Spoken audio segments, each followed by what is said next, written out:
You are the last major communist dictatorship in the world. You mean I'm dictatorship?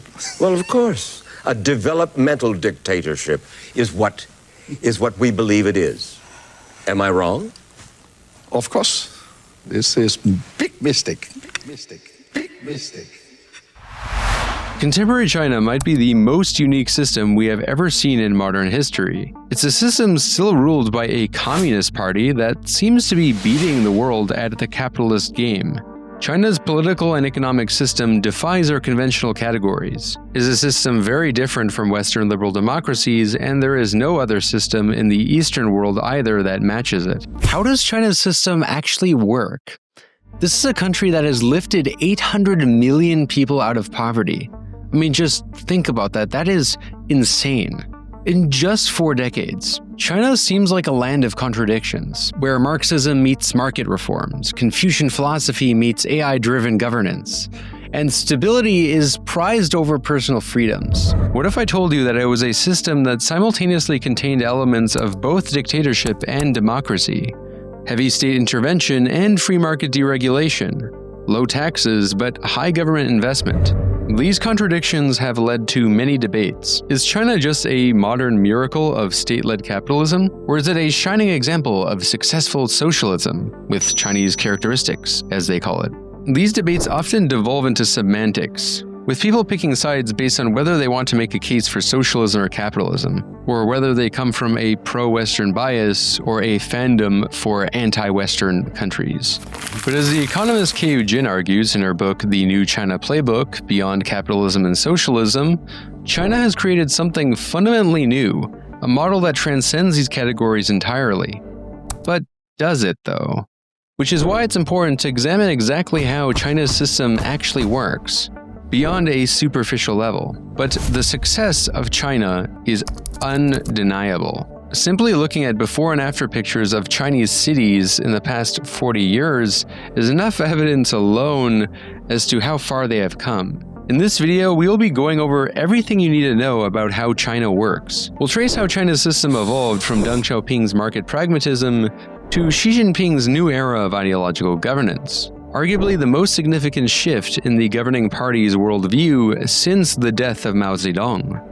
We'll dive deep into China's governance model, what political scientists have described as pragmatic authoritarianism with vertical democratic meritocracy. In doing so, we'll explain how China has democracy at the local level and meritocracy and autocracy at the top, with a lot of experimentation with different systems in different provinces, which the ruling party at the top likes to promote in order to see which ideas work best, by having different Chinese provinces compete with different systems in real time. We'll of course explore the governing ideology of modern China, the line between pragmatism and ideology, the governing ideology's unique blend of Marxism-Leninism, Confucianism, and Chinese nationalism. And finally, we'll examine Xi Jinping's reign, his consolidation of power, his ideological vision. I've always been a student of history, but recently I've been absolutely binging all these books as to how China's system actually works, these books on the screen in particular. In this video, I hope to combine some of the things that I've learned over time from reading all of this. This is a story of how China's system works, how it's evolved, and where it's going.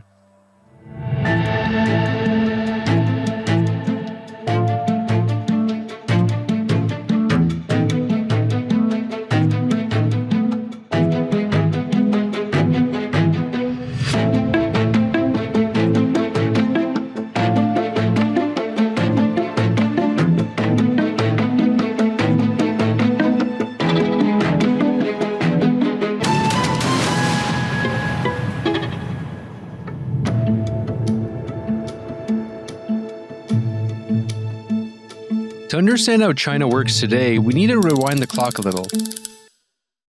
Okay, not that far back. The late 1970s, the era of Mao Zedong. I've covered the end of this era in my infamous Cultural Revolution video. Go watch that if you haven't already. But as you might recall, the country had endured quite a lot. But what matters for this video is what happened after. When people speak of modern China, they often speak of China after Mao Zedong, because whether or not you believe China is socialist or capitalist, we'll get to that later, Something clearly changed under Deng Xiaoping. That is undeniable. After Mao Zedong's death and the resulting power struggles, Deng Xiaoping stepped in with a bold new vision. Deng Xiaoping is a great man. Deng Xiaoping is often called the architect of modern China because he recognized the need to pivot away from communist ideological purity to a more pragmatic approach. He didn't frame this as a rejection of Marxist ideology or a rejection from the socialist road, but a more pragmatic path to it.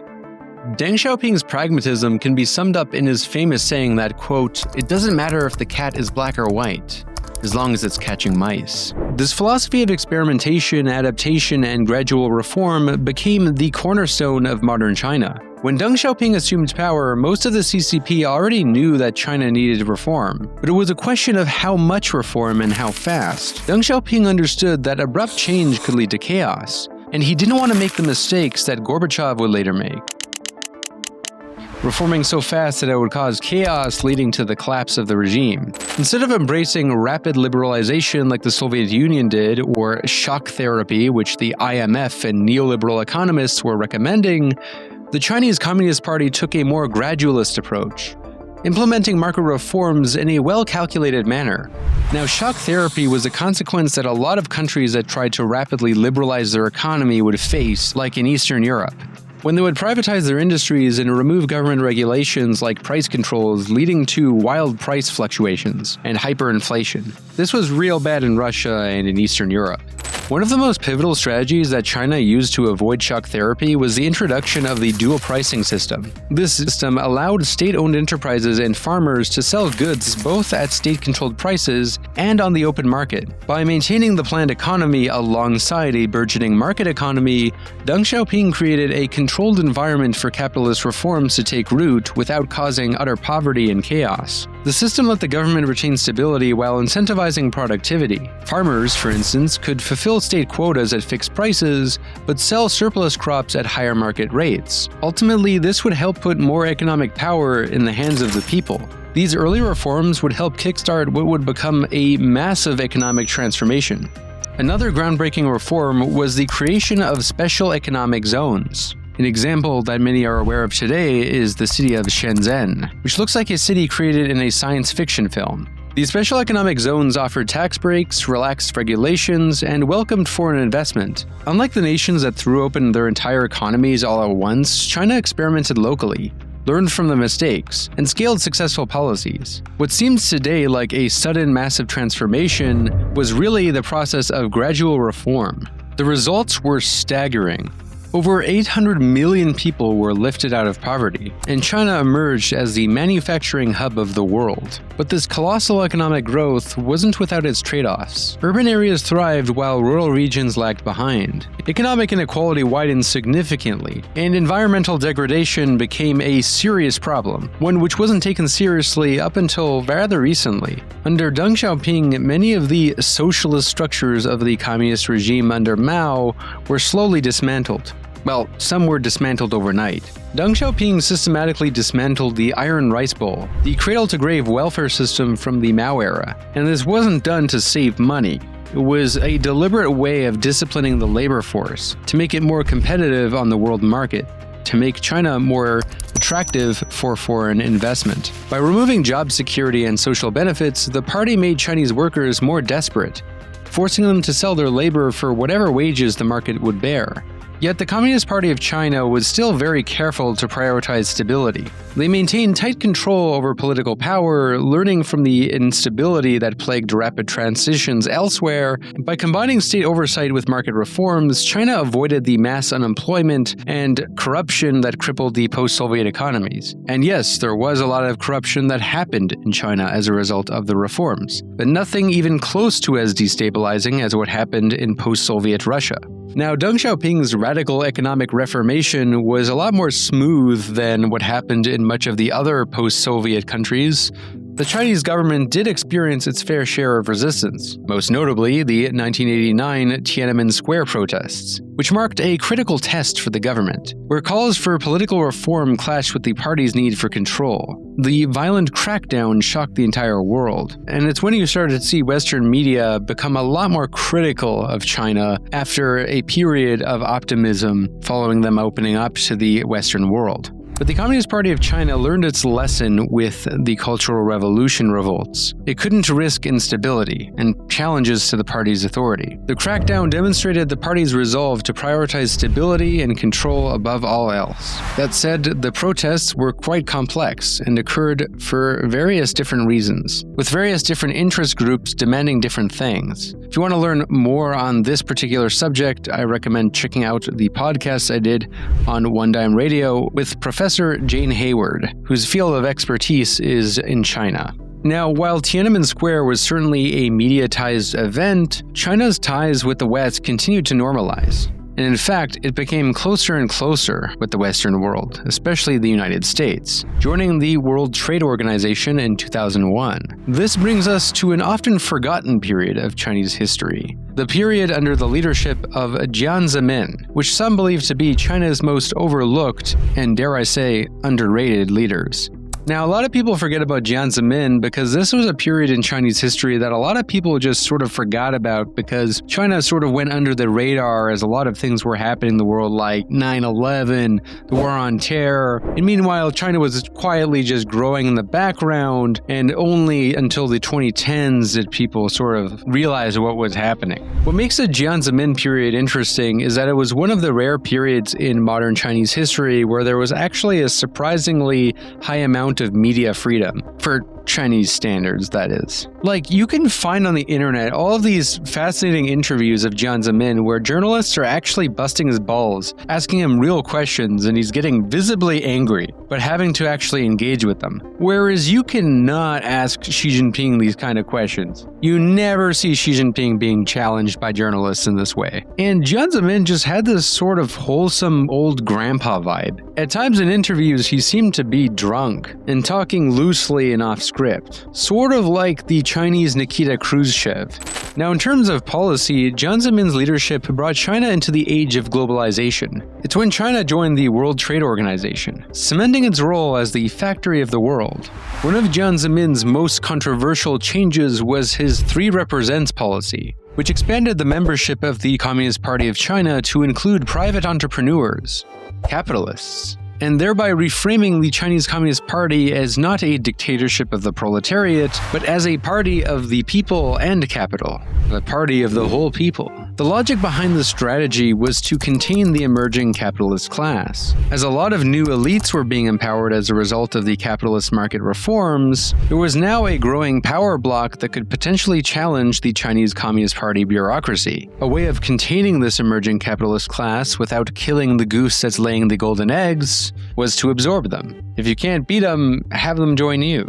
In fact, the regime has maintained a lot of stability by making it very attractive as an elite to support the regime. Whereas under the Soviet Union, elites became increasingly disenchanted. They wanted to live lives more like how Western elites lived, which was one of the many factors behind the dissolution of the Soviet Union. So in other words, the Communist Party of China was able to contain its emerging capitalist class by basically having its party become the capitalist class, by facilitating the merger of state and corporate power. By containing the capitalist class while expanding market reforms and having China increasingly entangled into the world economy and having much of the world depend on it, China was able to grow significantly, but with a lot of consequences, like inequality, and a massive amount of corruption, which only increased as the union of state and corporate power became ever tighter. Yet Jiang Zemin insisted that all of this was still in the name of socialism with Chinese characteristics, and that all of this was part of a path of modernization, with contradictions that China must overcome along the way to the goal of socialist construction. Then came Hu Jintao, the leader of Balance and Caution, also known for being purged by Xi Jinping for having the worst blunt roll.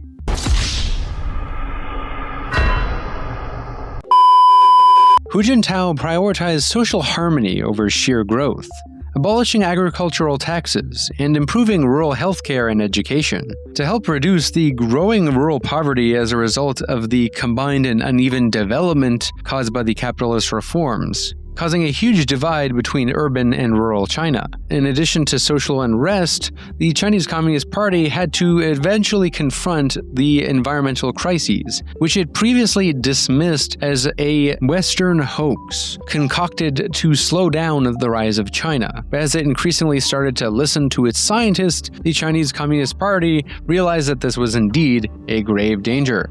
And they could not ignore it because it was evident just looking at all this smog in the sky as air became increasingly unbreathable. And all of these heightening contradictions were not able to be contained by the limited incremental reforms of Hu Jintao. This pattern of economic growth and its discontents would set the stage for the era of Xi Jinping, a leader whose approach would mark a fundamental transformation in China's governance philosophy, arguably the largest shift in Chinese policy since Deng Xiaoping himself. But we'll explain Xi Jinping's impact in more detail later.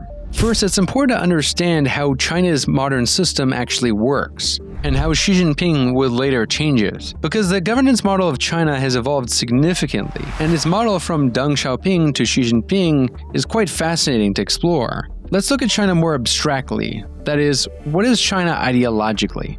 We often speak of the Chinese Communist Party, yet it's clear that China does not pose a Cold War threat ideologically in the way that the Soviet Union did.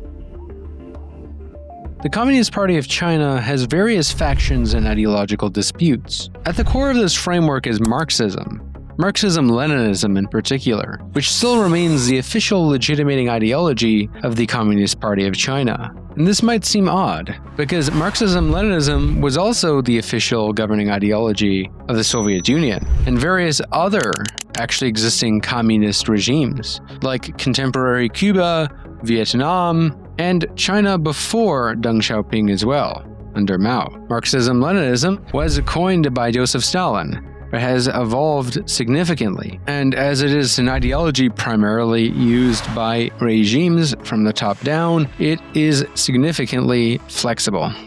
But Marxism in China isn't the rigid dogmatic version that you might associate with the Soviet Union. Instead, it's been reinvented and adapted to China's unique conditions. Mao Zedong, for instance, already emphasized the role of the peasantry in promoting revolution, which was a major departure from Karl Marx's focus on the industrial proletariat. Under Deng Xiaoping, Marxism was reframed to accommodate market reforms, leading to what the Communist Party of China would call socialism with Chinese characteristics. Now, is all of this Marxist talk just window dressing for the CPC? Convenient ideological cover for what's essentially authoritarian capitalism? Or does Marxism actually shape how China's leaders think and act? What if I told you that both things can be true at once? To be clear, Marxism absolutely does serve as a legitimating ideology. It provides the historical narrative that justifies why the Communist Party of China is the only party that is allowed to rule. It's the theoretical foundation that rationalizes their monopoly on power. Without Marxism, the CPC would just be an ordinary dictatorship. But it's far from the ordinary dictatorship. It's a party that is supposed to have collective leadership and is the vanguard not just of the Chinese working class, but of the world proletariat. The Chinese Communist Party is tasked with a historic mission. It is the revolutionary vanguard guiding China through the stages of history towards a socialist future. And while it is a legitimating ideology, it's not like members of the Chinese Communist Party don't genuinely believe this stuff, because they've spent years in party schools studying dialectical materialism, historical materialism, and various concepts in Marxist political economy. I'm not kidding, they go to party schools for this. They have to study this theory. So it can't just all be empty memorization and party rituals. It surely does shape how they understand the world.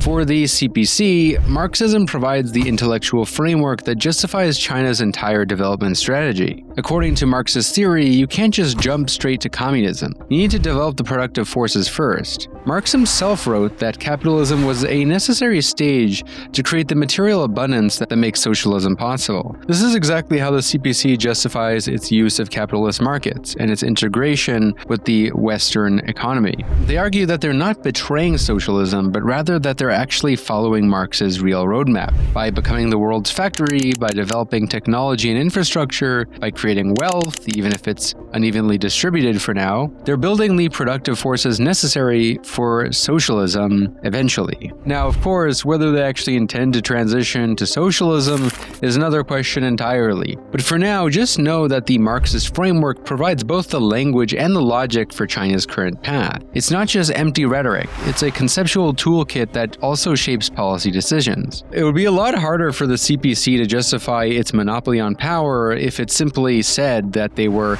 merely copying the economic strategy of Singapore and Japan, or Taiwan. Because then people would think, okay, well, why have you in power then? It's not like you're a dynasty, and it's not like we elected you. It's not like we have an opportunity to elect other parties to compete for power, so why obey the Chinese Communist Party? Well, the answer is that you might get socialism one day, and that all of this is part of the path towards that. Whether or not the working class actually believes this is irrelevant because clearly enough of the party apparatus that rules China does, or at least acts like it does. So yes, Marxism matters in China, just maybe not in the way that Marx himself might have imagined. Does Marxism-Leninism primarily function as an ideology to legitimize power? Kind of like how American presidents today invoke the founding fathers of America and the Republican liberal democratic values while concentrating power and serving corporate interests. You see, ideology can be used to justify all kinds of things that are in fact at odds with that ideology. To get at the heart of the matter, it is key to understand the matter of that ideology. It should be evaluated by its effects, its policies, not just its rhetoric. But Marxism isn't the whole story. Confucianism, a philosophy dating back over 2,000 years, also plays a significant role in China's political culture. Mao Zedong wasn't a big fan of Confucianism, but it's made somewhat of a comeback ever since really the leadership of Hu Jintao, but especially more recently under Xi Jinping. While Mao Zedong tried to eliminate the vestiges of Confucianism and Chinese conservative culture in the Cultural Revolution, the Communist Party of China came to realize the utility of Confucianism in forming subjects that would obey the law and be good workers for society. Confucian values like hierarchy, social harmony, and respect for authority deeply influenced the way China is governed, and China's social culture as well. For instance, the emphasis on strong, virtuous leadership aligns with the Chinese Communist Party's meritocratic system, or at least its ideal of meritocracy. The idea of face, maintaining social harmony, and avoiding public embarrassment, China's shame culture, makes for very obedient workers and a lot of social cohesion. But it also explains the Chinese government's sensitivity to criticism, both domestically and internationally, to avoid dishonoring itself. Confucianism also supports the idea of a benevolent government, a sort of benevolent elite with an obligation to care for everybody. A central government that acts in the best interests of the people, in theory.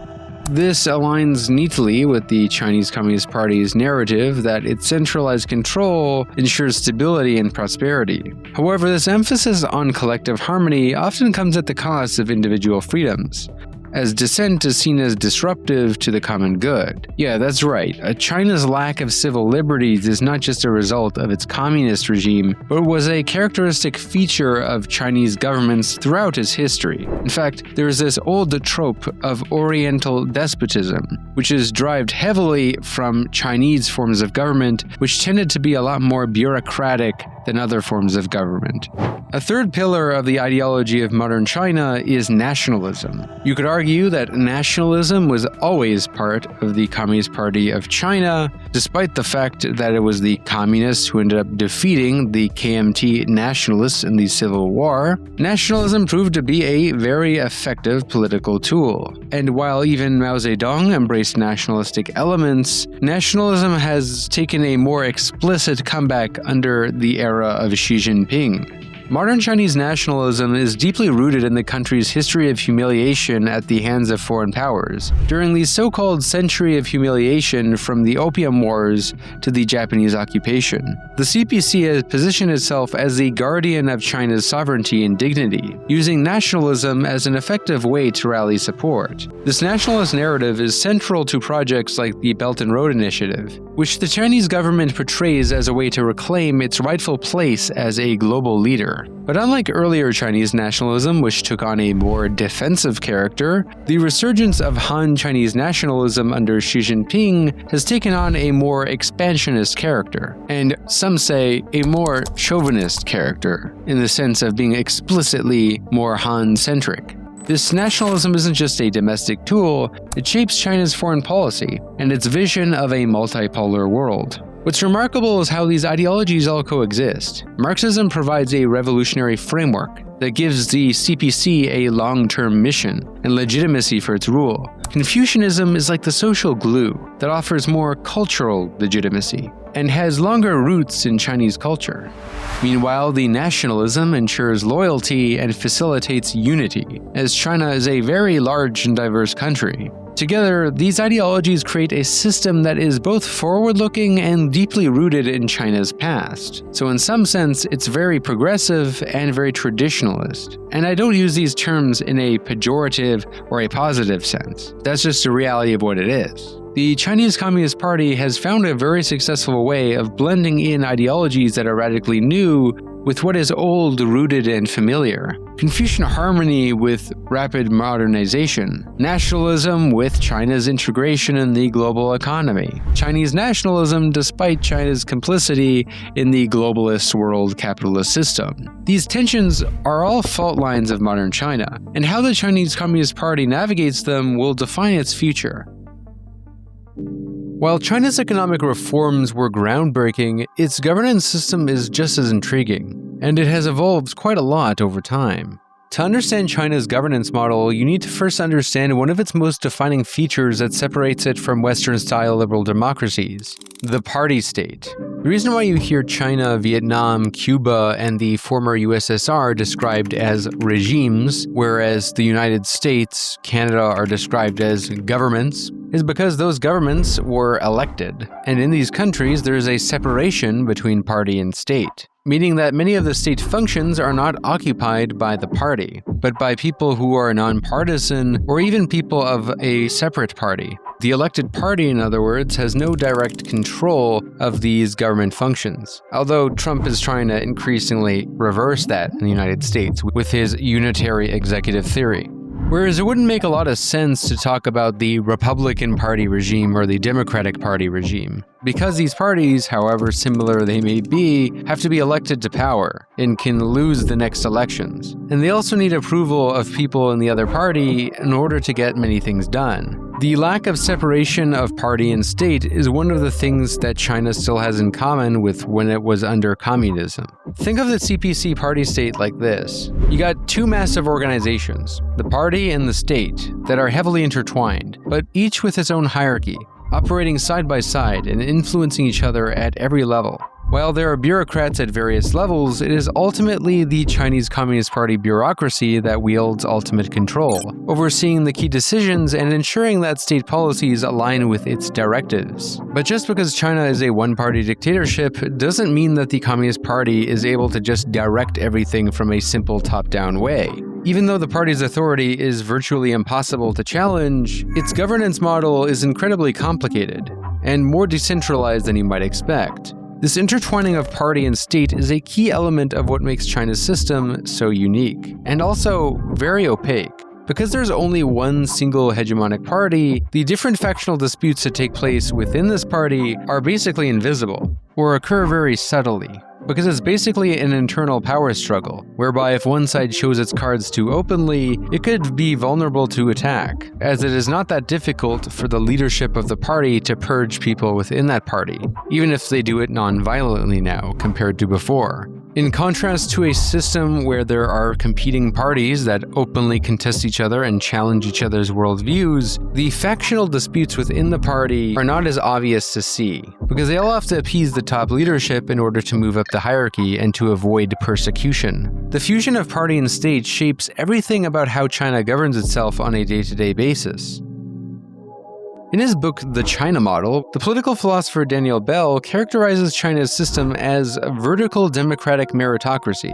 The China model combines elements of democracy at local levels of government with meritocracy at higher levels of government.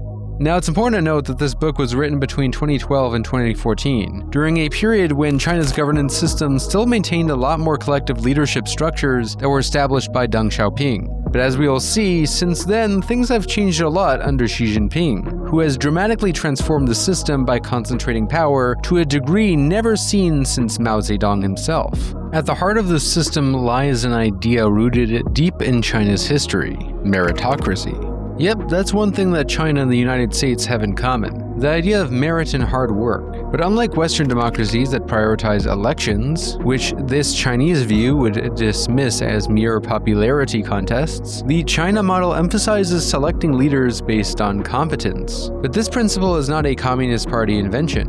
Rather, it echoes the ancient imperial examination system, which has an over 1,000-year history in China where officials were chosen for their ability rather than their connections, at least in theory. Even today, the Communist Party of China employs a very rigorous process to evaluate potential leaders. And not just anybody can become a member of the party, and it's even harder to move up the hierarchy of that party. You have to have a lot of experience before you're taken seriously at the upper levels of government. Aspiring officials can't just be good campaigners. They have to undergo decades of training, rotating through urban and rural postings to gain practical experience in actual governance. As Daniel Bell notes, even Barack Obama's pre-presidential experience would not be enough to be a manager of a small county in China's system. And it's doubtful that someone like Donald Trump would be taken seriously whatsoever. But as people like Hillary Clinton show, experience is not always indication of a good leader. Whether you view it as highly elitist or meritocratic, China's system aims to produce leaders with a deep understanding of the country's challenges and demonstrated competence in dealing with those challenges. This brings us to a defining feature of China's governance, what some have called pragmatic authoritarianism. Chinese authoritarianism today is very different, in that it's a lot more adaptable, pragmatic, flexible, rather than the rigid ossified bureaucracies of the Soviet Union pre-Gorbachev or Eastern Germany. And it's certainly a lot more progressive and adaptable compared to China's many dynasties. While the CPC maintains strict control, it has selectively borrowed from some democratic practices. Not in the sense that they are ideologically committed to democracy or to have the CPC seriously have to contest for power with other political parties, but rather as a tool for stability and legitimacy. Take local elections in regional areas, for instance. You will see representative democracy take place in competitive local elections in rural areas. Villagers are allowed to elect township leaders, creating a sense of grassroots democracy. These elections aren't about decentralizing political power. Rather, they're a pressure valve. By giving citizens a limited voice in local governance, the CCP can address grievances and diffuse unrests without ceding ultimate authority. Because if they ruled in a solely repressive top-down way where no one could get out their grievances and express what they're thinking, they wouldn't be able to gauge public sentiment and to adapt to it. Unlike the out-of-touch bureaucratic dictatorships of former East Germany, Romania, or elsewhere in Eastern Europe, the CPC is able to get ahead of the curve when it comes to adapting to changing public grievances. The Chinese system has also embraced participatory governance in some select areas. In Guangdong, for instance, citizens have been invited to influence public budgeting decisions. This creates the appearance of inclusivity, but within boundaries set by the party. Similarly, online platforms like Weibo have become tools for controlled transparency. It allows citizens to expose corruption and for the CCP to intervene decisively. For example, consider the Brother wristwatch scandal, in which citizens exposed a corrupt official flaunting luxury watches. The ensuing outrage led to an official investigation. This is not to encourage actual free speech, of course, but to strengthen the party's legitimacy. That's because in China, if you seriously have a lot of clout or political influence, you will get silenced if you seriously challenge the Communist Party's authority, which has happened to various celebrities, journalists, and academics. Another hallmark of the Chinese system is experimental governance. China operates almost like a massive corporation. The central leadership sets objectives, and local officials of provincial and local systems compete with different policies to meet them. China's sheer size and diversity allows it to test different policies in different provinces. To really see this experimental governance in action, let's look at one of the most fascinating political experiments in recent Chinese history: the competing models of Chongqing and Guangdong, particularly between 2007 and 2012. It was almost like a high-stakes political drama between two ambitious leaders competing for seats on the Politburo Standing Committee, one of them being more economically left-wing and the other being more economically right-wing, or rather neoliberal, to use a word leftists love to use. Basically, one was embracing more state socialist policies, the other was embracing more free market policies. In the red corner, you had Bo Xilai in Chongqing, a charismatic princeling who championed a neo-leftist vision. Meanwhile, in the blue corner, you had Wang Yang in Guangdong, a reformist who advocated for more market liberalization, and who wanted to get the state out of the way. Bo Xilai's Chongqing model was all about dividing the cake fairly. He launched massive public housing programs, with plans to build over 40 million square meters of subsidized housing. He reformed the hukou system to give 10 million rural migrants urban status and access to city services, which was not only good for the migrants, but was also supposed to prevent the wage depreciation that would occur as a result of rural migrants competing with urban workers. Bo Xilai's slogan was "Singing Red, Smashing Black," reviving communist songs from the revolutionary era while cracking down on organized crime. Yes, this is something you might find a little surprising about the left in China and in many places in the East, and with historical communist movements in general, was that the left was actually very tough on crime. It was typically a liberal position, not a leftist position, to be lax on crime. But here's the fascinating part. While Bo Xilai was promoting more socialist values like equality, with more public ownership, he was simultaneously attracting billions in foreign investment from companies like Microsoft and Foxconn. He actually used socialist rhetoric and statist policies to create a more stable environment for capitalist expansion. It might seem like a contradiction, but for the Chinese, this was a sign of pragmatism. Meanwhile, in Guangdong, Wang Yang was pursuing the opposite approach. His philosophy was that of a small state but a large society, making the cake bigger first, rather than just dividing up the existing cake. Instead of more public ownership and government intervention, he encouraged private enterprise. But what's interesting is that when labor strikes erupted, instead of suppressing them, Wang's government negotiated with them.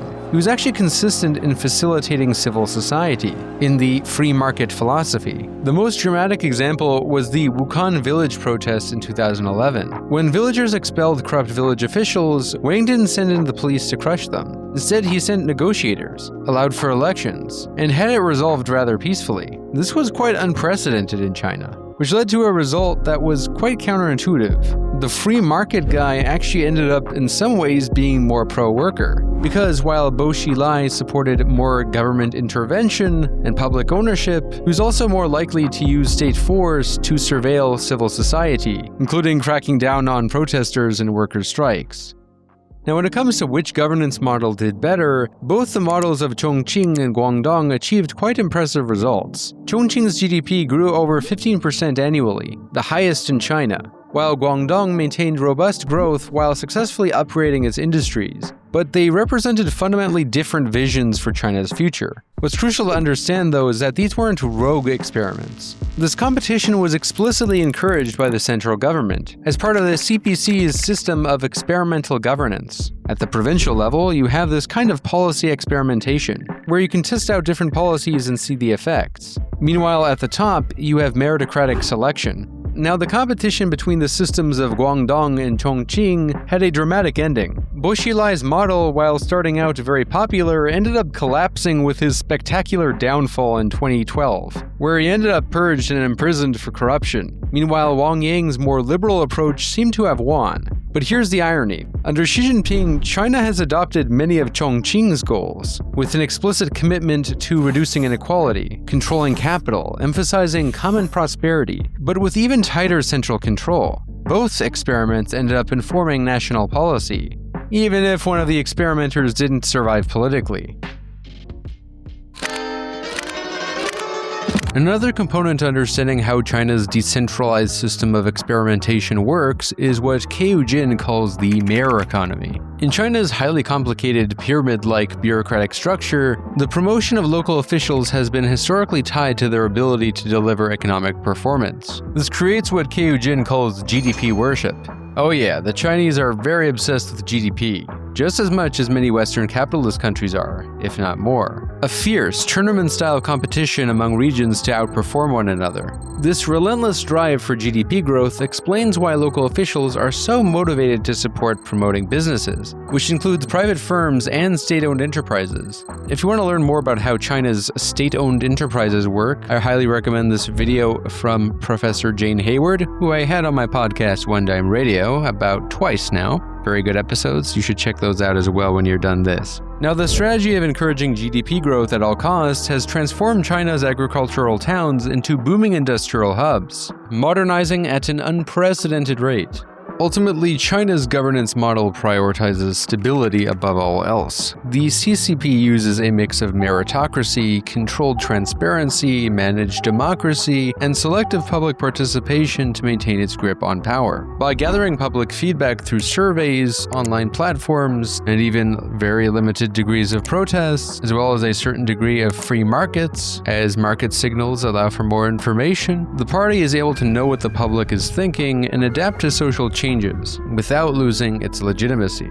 But this highly pragmatic model is now without its own risks, and in fact this is a big debate within the Chinese Communist Party itself. The faction of the CCP that brought Xi Jinping to power actually believed that being too pragmatic and flexible was undermining the party's legitimacy. Because over time, it seemed as though the Chinese government wasn't actually socialist, and they believed that they needed to remind the public that they were on a broader path, or else they would be mistaken for any other capitalist government. In addition, there's also a big debate within the CPC as to how much transparency and democracy to allow. In comparison to the relatively more free media environment under Jiang Zemin, under Xi Jinping there has been an increasing crackdown on protests and dissent, as well as a lot less transparency and a more secretive government environment. This has alienated the growing and assertive middle class of China, much of which has increasingly been leaving the country, but just not at the degree that many exaggerated Western narratives often claim. So far, enough of the middle class feels content enough to stay in China, and many who do leave China often come back. Yet it is undeniable that Xi Jinping has had a polarizing effect, being very popular with the peasant population and the lower classes, and even parts of the elite class, while alienating the increasingly assertive upper middle class, who wanted China to go in a more liberal direction. Most importantly, one of the big things that shifted under Xi Jinping is this whole meritocracy ordeal. Now this brings us to the Xi era, which has been so transformative that many people have coined the term Xiism to represent an entire new school of thought. In theory, China's meritocratic system is supposed to ensure that only the most capable leaders rise to the top. But meritocracy has a fatal flaw. Who decides what counts as merit? And what happens when the definition of merit shifts from competence to loyalty? And that brings us to Xi Jinping, and perhaps the most significant transformation of Chinese governance since Deng Xiaoping. When Xi Jinping came to power in 2012, many expected him to continue the collective leadership model that had defined China since the 1980s. But instead, he's overseen a dramatic centralization of power that has fundamentally altered how the system works. Many believe that the system is not nearly as meritocratic as it used to be. Under previous leaders like Hu Jintao, power was distributed among the members of the Politburo Standing Committee. Decisions were made collectively. Different factions balanced each other out. And there were even informal rules about retirement ages and term limits. Xi has systematically dismantled these constraints. In 2018, he abolished presidential term limits, allowing him to potentially rule indefinitely. But here's the key change under Xi Jinping that contradicts with the meritocratic ideal. Criteria for how party members are promoted have shifted dramatically. Where competence and economic performance once reigned supreme, now ideological loyalty and political reliability are paramount. Officials are now required to study Xi Jinping thought. Universities have established research centers entirely dedicated to his ideas. Promotions increasingly depend on demonstrating fealty to Xi Jinping's personality. Loyalty to the party is not enough. This is quite the departure from Deng Xiaoping's pragmatic, it doesn't matter if a cat is black or white philosophy. And this shift has had practical consequences. Local officials, increasingly afraid of making mistakes that could be seen as disloyalty, have become more rigid and less innovative. The spirit of experimentation that gave China the models of Chongqing and Guangdong is not what it used to be. Why take risks when playing it safe and mouthing the right slogans is an easier path to promotion? For over 3 decades, China's governance was characterized by collective leadership, term limits, pragmatic policymaking, and a careful balance between different interest groups. It was competence, not merely connections or ideological purity, that was supposed to determine who rose through the ranks. Under Xi, we're seeing something entirely different. A system where personal loyalty to the supreme leader matters more than technocratic competence. Where ideological conformity trumps innovative thinking. Where collective leadership, with some degree of internal party democracy and checks and balances, has instead given the way to one-man rule. It's why many call Xi Jinping a dictator. Whereas the 3 leaders prior to Xi Jinping were not described as such. Critics argue that this undermines the very foundations of political meritocracy. How can you select the best and brightest when the primary criterion has become loyalty to one individual? How can you have effective political governance when officials are more concerned with political correctness than solving problems? Supporters counter that strong leadership was necessary to tackle corruption, reduce inequality, and navigate an increasingly hostile international environment. They argue that the previous system had become too corrupt, too captured by special interests, and that only a strong hand could set China back on the right path. Many of the sources I looked at identified political legitimacy as a chief concern of Xi Jinping. Xi Jinping and the factions that supported him looked at the fall of the USSR and identified the lack of ideological backbone under Mikhail Gorbachev and the political liberalization that occurred as a reason for the fall of the USSR. They didn't want this to happen to China. When Xi assumed power in 2012, he inherited a nation grappling with the excesses of market reform, mainly slowing economic growth, widening economic inequality, and rampant corruption within the party. His response was swift and far-reaching. One of Xi's first major initiatives was a sweeping anti-corruption campaign targeting officials across all levels. Over 150 high-ranking officials, including members of the Politburo, were prosecuted within just the first 5 years. While this campaign was extremely popular with the Chinese public, critics argue that it was also a political tool to eliminate rivals and cement Xi's authority, and is part of why Xi Jinping has become the most popular leader in China since Mao Zedong himself. This populist tactic is as old as time. It goes back to Julius Caesar, who engaged in very popular policies like land redistribution, which angered the aristocrats and made the lower classes very happy, but it was ultimately used to concentrate power for Caesar, which was eventually used to suppress the lower classes. Which is why it's important to address serious challenges like inequality while preventing the long-term concentration of power that could be weaponized by a new elite.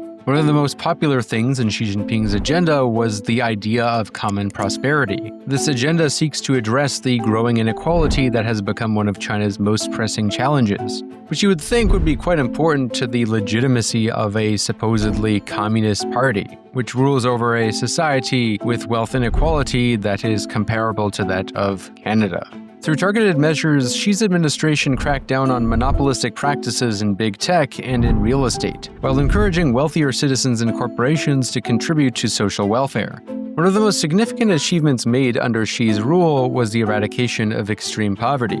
Rural poverty in particular. Mind you, the bar for what is considered extreme poverty has been significantly lowered by international standards. The government declared victory over extreme poverty in 2021. It was able to reduce poverty through massive public investments, roads, schools, healthcare facilities, mostly built in previously neglected areas, connecting rural communities to the broader economy. Now, mind you, this was a lot of progress considering that Deng Xiaoping, in an effort to make China's workforce a lot more competitive, had eliminated much of China's prior welfare state, including education programs for rural girls. Not kidding. Thanks to these anti-poverty initiatives, millions of rural households were given access to better housing, healthcare, and education, transforming communities that have been long left behind in China's economic boom. Now, aside from helping the poorest in Chinese society, Xi Jinping's vision aims to also appeal to the middle class, with the whole narrative of the China dream, basically China's version of the American dream, but one that is more collectivistic than individualistic, with this collectivism being framed as one of China's strengths, compared to Western individualism, which is said to breed decay.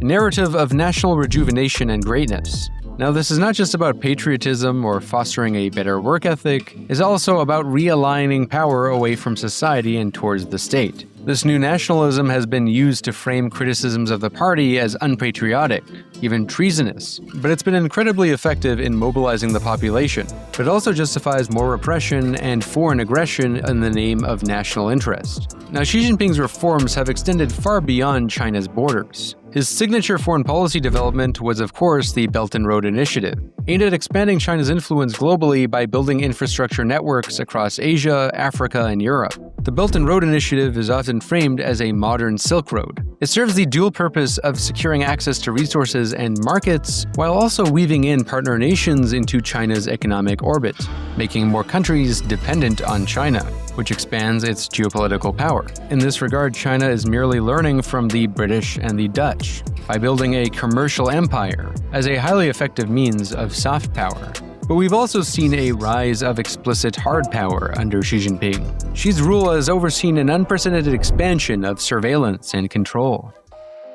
Xi Jinping's era is often portrayed as one of economic dominance, but beneath the surface, China's economy has faced significant vulnerabilities. When you look at footage of its big cities, China today appears to be one of the most advanced civilizations on Earth, maybe even in history. Yet that has been the result of decades of extraordinary growth. Growth that now has slowed quite a lot since the last 10 years. It was primarily during the 80s, 90s, and 2000s when China was quietly developing into a superpower. Now it is a superpower. But in the past decade, it has experienced a lot of challenges. Take the 2015 stock market crash, which sent shockwaves through both the domestic and global markets. It exposed systemic weaknesses in China's financial systems, shaking confidence in the country's long-term stability. Yet it was able to recover from this crash quite fast compared to, say, the 2008 crash, or even the dot-com bubble, largely due to the party state's ability to significantly control its economy, and to control the media, which plays a significant role in financial panics. But perhaps China's most significant challenge is its shifting demographics. Decades of the one-child policy has drastically altered Chinese society. While the policy initially succeeded in controlling population growth, it left behind a trail of brutal consequences, which have been well documented. Like a growing gender imbalance and one of the worst dating markets in the world. Talk about a gender divide, China has it even worse than many Western countries do. A shrinking workforce and an aging population that now threatens to overwhelm the social services. And because many preferred to have a boy than a girl, you had all of those abandoned children as a result of the one-child policy. Now, while leftists on the internet might dismiss the issue of population decline or even try to frame it as a good thing, most people who actually govern a country think otherwise, and the Chinese Communist Party take it very seriously. In 2022, China's population began to decline way more rapidly than expected. The numbers represented a turning point with profound implications for its economy and global ambitions. The rising cost of living, combined with urbanization and changing social attitudes that have come as a result of increasing amount of women in the workforce, have meant that fewer young adult couples have been willing to have children. A nation once defined by its vast labor force must now find ways to innovate, automate, and adapt to a future where people, quite simply, are in shorter supply. The demographic crisis brings us to another crucial transformation that has occurred under the rule of Xi Jinping, which is a noticeably socially conservative shift that actually began first under Hu Jintao, but has accelerated dramatically under Xi. Faced with plummeting birth rates and the breakdown of traditional family structures, the CCP has turned to an unlikely source: Confucianism. The party has launched campaigns promoting filial piety, traditional gender roles, and the sanctity of marriage. State media runs endless campaigns on the joys of motherhood, kind of like how the USSR tried to glorify motherhood in a secular way by considering it to be the highest honor, one that would receive monetary rewards. Universities in China now require courses on traditional Chinese culture, and even dating apps are pressured to promote positive marriage values. And they aren't just paying lip service to these conservative values. It's not just cultural window dressing. The party has introduced concrete policies to reinforce these values, like changing divorce law to make splitting up a little harder. The Chinese Communist Party has also sought to address what it sees as the crisis of masculinity, and has launched a PR campaign against what it deems to be sissy men in entertainment, who promote forms of quote-unquote social degeneracy. In contrast, the party wants to promote what it sees as traditional masculinity, and crack down on social degeneracy through things like limits on online gaming for the youth, and to encourage more productive activities instead. The message of the party has been clear. Have more babies, stay married, and embrace tradition and reject, not modernity, but social progressivism. However, many of the Chinese youth, especially women, who've benefited from the education and economic opportunities that the last decade has brought, aren't quite buying it. And these value systems have contradicted with the realities of the economy. They've seen their mothers struggle with the double burden of work and family. They know the costs, both financial and personal, of raising children in a hyper-competitive capitalist society. And no amount of Confucian revival or state propaganda has been able to reverse this trend in a significant way. At least not yet. Xi Jinping's era has been defined by dualities. At home, he presents himself as the guardian of China's stability and prosperity, while abroad he projects a vision of China as a global leader. But the centralization of power that he has brought comes with risks. By concentrating authority in one individual, the system becomes less adaptable and more vulnerable to mistakes. The legitimacy of the state increasingly becomes bound up with the authority of its leading figure. The Chinese government will face its greatest tests as it grapples with a slowing economy, demographic challenges, and growing international scrutiny. Now, with all that being said, we have to address the elephant in the room, the question everyone's been waiting for. One of the hottest topics in left-wing circles, the debate about whether China is fundamentally socialist or capitalist. We promised we would get to it, and we're going to get to that now. Alright, so is China socialist, capitalist, or what? Is it moving towards communism, as the party claims? What is still communist about the Communist Party? Does it have any intention on moving towards a stateless, classless society? Many Marxists who defend modern China will often say that the Chinese Communist Party merely adapted market reforms as part of a long-term strategy to transition towards a communist society. After all, China is ruled by a party that explicitly calls itself Marxist, and they claim to have charted a path to achieve an advanced social society by 2050. On the other hand, other more cynical observers believe that the Chinese Communist Party merely uses Marxist ideology as a way to legitimize their rule, and that it has become a totally capitalistic society, with the party being a ruling class and even billionaires becoming part of the party. This is what many Maoists believe, and what many other Marxists believe who aren't part of the Marxist-Leninist camp. Those who try to defend China as a practical example of actually existing socialism make the argument that in China, unlike other capitalist countries, it is the party that is the supreme authority in which capitalists have to submit to, rather than the government being subordinated to the capitalists. Meanwhile, the party is still willing to discipline billionaires of the highest order, like what they did with Jack Ma. Remember when he went missing and had a talk with the Chinese Communist Party after he had some light criticisms of them? That being said, others will point out that many capitalist states throughout history have disciplined billionaires, and it does not make them any less capitalist. Putin, for example, disciplined the oligarchs when he took power, in order to stabilize the dysfunctional system that Boris Yeltsin created. But who's right? What's the answer on the capitalism or socialism debate? Well, obviously, the question is not whether China is socialist now, but whether the party is transitioning the country towards socialism in the long run, whether it's on the path to socialism. The party is well aware that China has a capitalist economy, but it's socialist because it's capitalism with socialism as the goal in mind. Well, we have no way to predict the future for certain, but we can take a guess as to whether China is really transitioning towards socialism by looking at their current trajectory. And the answer depends entirely on what you mean by socialism.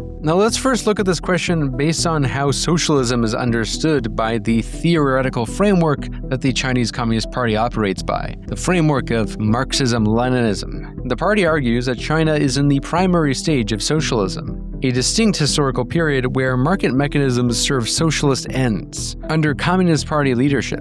The rationale is basically that the party's control of the commanding heights of the economy enables socialist directions despite the widespread existence of private markets. Now, the idea that you can be moving towards socialism with sweatshops and having Gucci beside a communist flag might seem crazy, but the rhetoric is based, at least on paper, on a coherent theoretical position with its roots in Marxist theory itself. In fact, they point to Marx's own writings as a way to justify this. Now, if socialism just means state control over the economy when the government does stuff, then sure, China definitely has socialist characteristics. But so would post-war Britain, so would Canada, so would the United States. Are they socialist?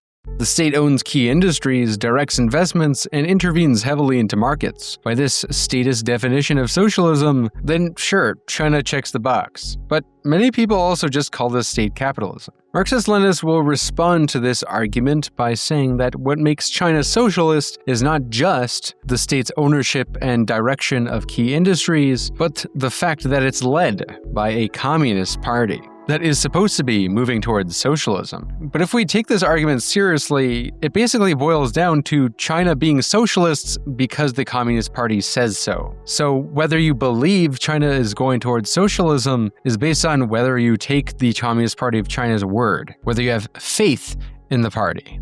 Now, if we were to use a definition of socialism focused more on worker ownership over the means of production, then China's current model clearly does not qualify whatsoever. But if China was trying to move towards a socialist society in which the workers own the means of production, then it would be gradually transferring ownership from the capitalist class towards the working class. And the Chinese Communist Party has cracked down on rich people, but not to transfer power from the working class, not at all, but rather to transfer power to the state, which has fused effectively with the capitalist class. However, again, to play devil's advocate, the Marxist-Leninists who defend China will say that because it is ruled by a communist party and that it is a proletarian state, a people's democratic dictatorship, then public ownership necessarily entails people's ownership. And because the state controls the commanding heights of the economy, then therefore the people, the working class, control the commanding heights of the economy.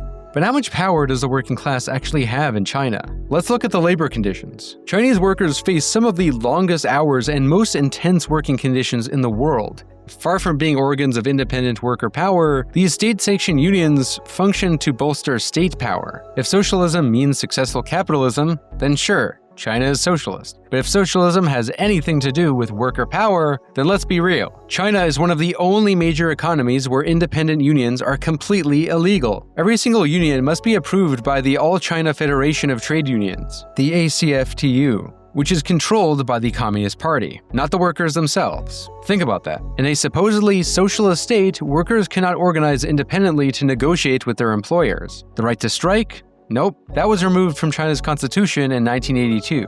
Today, strikes do exist in China, but in a legal gray zone where they're not explicitly illegal but have no legal protection either, and face harsh state repression. Workers who are brave enough to organize strikes risk arrest for disturbing public order, and Western communists who think the grass is greener on the other side don't see this on the Chinese state-run media that they consume, because the Chinese state, of course, does not want to show the worker opposition to the glorious workers' state, and wants to paint an image that it is a futuristic utopia.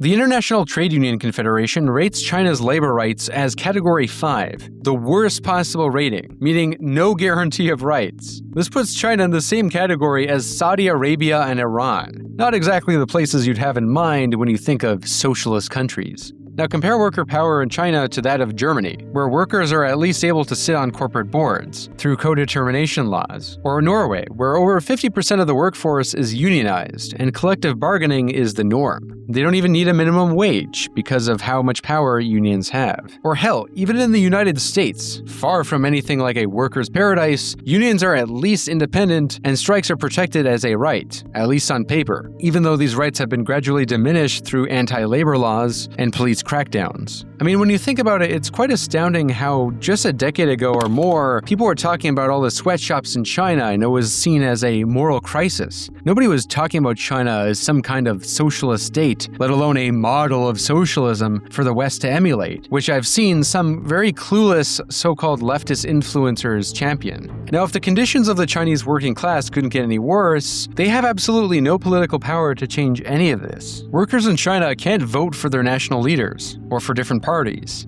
It's not like they can join different political parties to contest the ruling party for power. They can't even form independent organizations at all. The working class in China is completely kept out of political power, and they have very little power in society as well. They can't even publicly criticize the system without risking imprisonment. I mean, why do you think you barely ever hear any critics of China coming from China itself? Most of the critics of the Chinese systems that you see live in the West. Meanwhile, all the scholars and influencers that you see who actually live in China coincidentally tend to be very, very pro-China and are very uncritical of the government. And it's not hard to see why. It's easy to be a revolutionary communist in America than it is in China. Just let that sink in. In what universe is a system socialist when the working class has zero democratic control over both the economy and the government? The contrast with actual worker power in other systems is quite stark. Even in Japan, where people work themselves to death, workers have at least constitutional rights to organize and strike. In India, which has a literal caste system and some of the worst inequality in the world, independent unions at least exist. Farmers are able to go on strike and disrupt government policy, and workers can at least vote governments out of office, although that might be going away. Even in the capitalist hellscape that is South Korea, militant unions regularly organize massive strikes and have challenged state policy. Chinese workers, by contrast, are essentially powerless against both their employers and the state, yet they nonetheless try. There have been many strikes in China,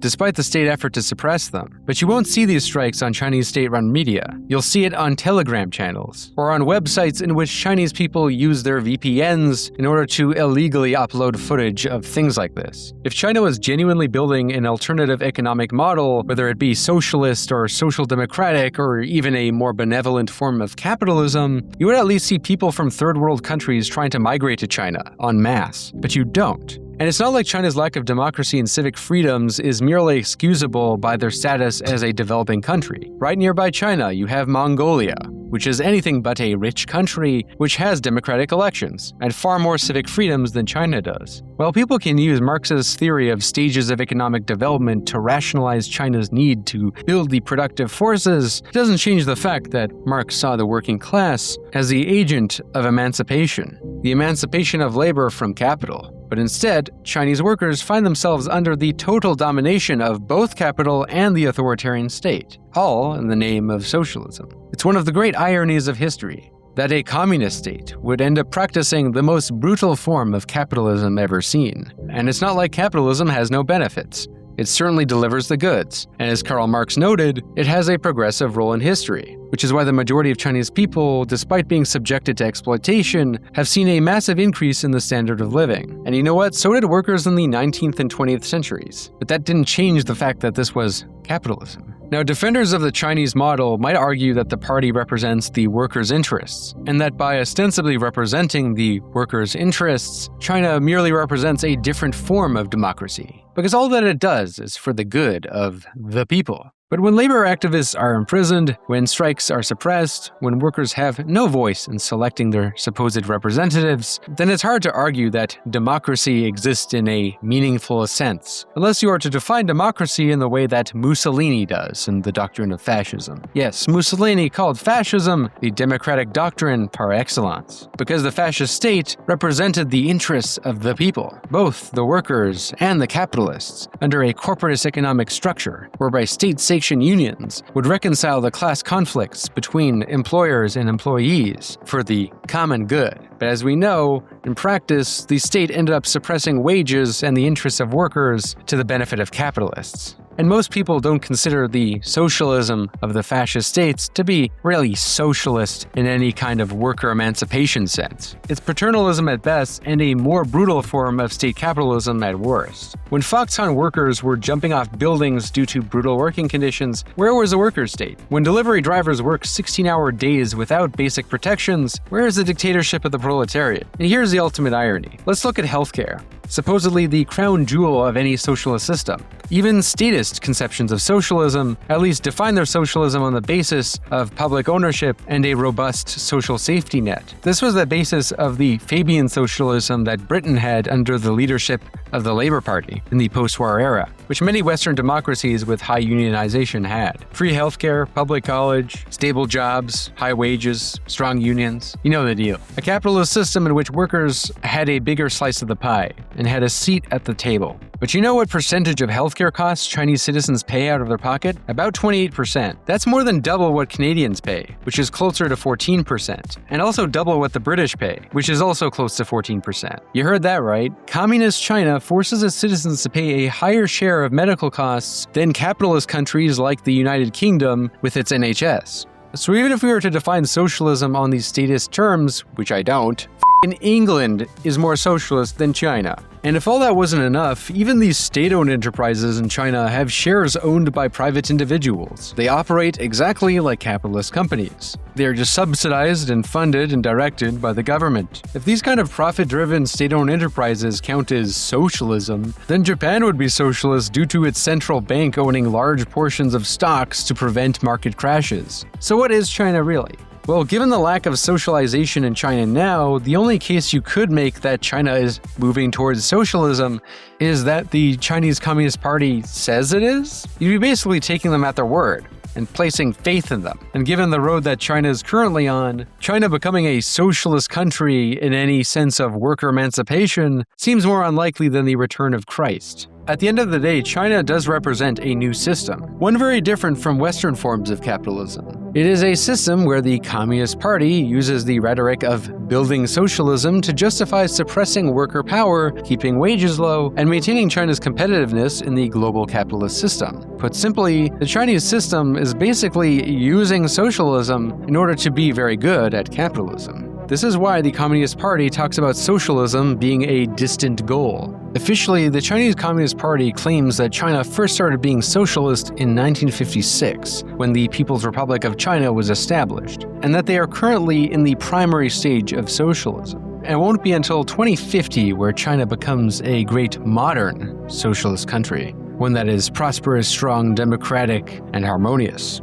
Now, it's worth looking on how the goal of socialism changed throughout the history of the Chinese Communist Party. During the Mao era, Mao Zedong famously declared that China would surpass the UK and catch up to the United States to industrial production within 15 years. And during the Great Leap Forward, Mao predicted that China would transition to full communism by the mid-1970s at the latest. Crazy, right? Now, when Deng Xiaoping took power, he pushed that date back by nearly a century. The socialism by 2050 deadline that you see today comes from Deng Xiaoping in the 1980s. After the failure of Mao's rapid transformations, Deng introduced the primary stage of socialism theory in 1987, and that China would need to develop for at least 100 years before it could become fully socialist, starting from the 1950s up until 2050. Only after 2050 could China be a fully developed modern socialist nation. Now, given all the things that we have shown regarding the labor conditions and healthcare and political rights of the working class in China, why do so many people believe that China is socialist? Well, first off, not many people actually believe that they are a socialist society, but why do so many people on the left as of recent, particularly in Gen Z, believe that China is a socialist country? Many have looked at this question by trying to psychologize the people who consider China to be socialist, particularly people in Gen Z looking for hope and losing faith in Western democracies. However, the reason why more people have become convinced that China is moving towards socialism has to do with a real shift that occurred under Xi Jinping. Before Xi Jinping, it wasn't common within leftist circles to consider China a socialist country anymore. Most on the left had accepted that China had embraced capitalism, seeing all the footage of the sweatshop labor and whatnot. But under Xi Jinping, something dramatic shifted, a return of explicit socialist iconography and language. And most importantly, the deadline as to when socialism was supposed to be achieved was actually accelerated. In 2017, Xi Jinping took the goal of basic socialist modernization. It was moved from 2050 to 2035. But there's some confusion regarding this change of dates. The target date that changed under Xi Jinping was mostly about socialist modernization, not actually becoming fully socialist. In the meantime, the Chinese Communist Party has created the perfect capitalist machine. A workforce that can't strike, can't organize independently, can't vote out their bosses, and has to pay for their own healthcare to boot, with very minimal welfare. Western capitalists could only dream of such conditions. In fact, that's precisely why they move so many of their factories there, why they invest so much money there. They would prefer to have Chinese workers work for them because they have very few rights and work for much less than in any other country. Western capitalists outsource to China not despite the Communist Party, but because of it. Because the party guarantees a disciplined and depoliticized workforce that won't cause trouble. Nonetheless, the amount of economic growth that China has made on capitalist terms has been astounding, and from the 80s up until the 2000s, it has been the fastest growing economy in history. But even acknowledging China's success as a capitalist country, who really benefits from China's economic growth strategy? Well, it's not just China. The narrative that China is winning while America is in decline and then losing completely misses the point. Chinese workers perform the labor for relatively low wages while Americans and other Western consumers enjoy the fruits of that labor at bargain prices. Your iPhone can cost under $1,000 instead of $3,000 because Chinese workers assemble it for a fraction of what American workers would demand, and for less than workers in any highly unionized country would demand. Is it really the Chinese working class that is winning when they work 12-hour shifts in factories, with rates of superexploitation measured even by Marxist economists that are larger than that of capitalist Western nations? Or is it the Western consumers who get all those cheap made-in-China products, while the Chinese workers themselves are the ones who bear the physical brunt and environmental costs? China has become the workshop of the world, but this in itself is not necessarily empowering for the working class. Workshops aren't usually where the actual profits accumulate. They accumulate with the brands, the retailers, and ultimately the consumers who save thousands on everything from electronics to clothing. Essentially, the Chinese working class accepts a lower standard of living so that Western consumers can have a higher standard of living by getting access to all kinds of things for a cheaper price. What China has created is perhaps better understood as a unique form of state capitalism that borrows from multiple ideological traditions to justify it. The best that could be said about this form of capitalism is that it is a nationalist form of capitalism, and that it has done capitalism so well that it has outcompeted all the other nations in the world as to who can attract the most capital. This is the great paradox of modern China. A communist party that has become the most effective enforcer of capitalist discipline in the world. They've managed to combine the worst aspects of both capitalism and socialism. The authoritarianism of the communist regimes minus the social benefits that they provided, plus the exploitation of capitalist states, minus the democratic rights and civic freedoms that would allow workers to fight back in Western capitalist countries. Now, while some of what I have said might seem like hard pills to swallow, what China has built is impressive in its own right. I don't want to take anything away from them. But at the end of the day, this debate highlights a fundamental challenge in modern political analysis.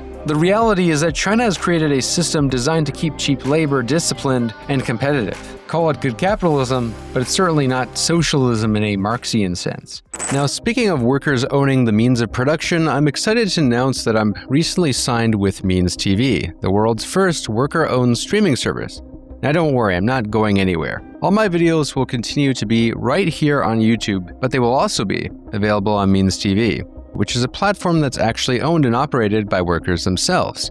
No corporate backers, no venture capital, just a genuine worker cooperative. And here's something special. I have an exclusive video on Means TV only on neo-feudalism and the housing crisis and the new class war.